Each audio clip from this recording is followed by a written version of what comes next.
आज दिवाळी आणि मी काल रव्याचे लाडू बनवले, ते पण ताईला विचारून.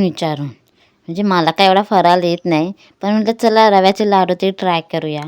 मग मी 1 किलो रवा, डालडा 500 मिली आणि साखर घेतली अर्धा आणि रवा भाजून घेतला जरा खरपूस मस्त. ताई बोलली चांगला भाजून घे जोपर्यंत वास येत नाही खरपूस ना तोपर्यंत.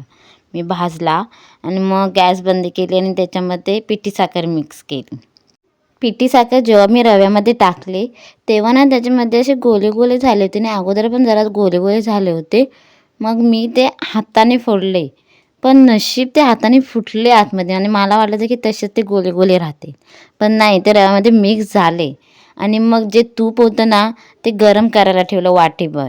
मग ते वितळल्यानंतर ते थंड करायला पण ठेवलं बाजूला, कारण गरम टाकलं तर ताई बोलली चांगले होणार नाही, म्हणजे शिजला तर रवा आतमध्ये त्यामध्ये, म्हणून गरम नाही टाकला. मग जसं ताई बोलत होती तसं मी थोडं करायला घेतलं, म्हणजे केलं. जोपर्यंत तूप म्हणजे डालडा थंड होत होता तोपर्यंत मी असं मिक्स करून घेत होते पिठी साखर. आणि डालडा थंड झाला त्यानंतर मग मी मिक्स केला रवा, साखर आणि डालडा. चांगला मिक्स करून घेतला एकदम एकजीव करून आणि मग लाडू करायला घेतले. पण हा लाडू पण एकदम मस्त गोल आकार आला होता, म्हणजे जसं ताईने सांगितलं होतं तसं एकदम परफेक्ट आकार आलेला. घरचे जेव्हा आज लाडू खात होते तेव्हा त्यांच्या तोंडातून एक शब्द आला नव्हता, म्हणजे मला असं वाटलं की लाडू चांगले झाले.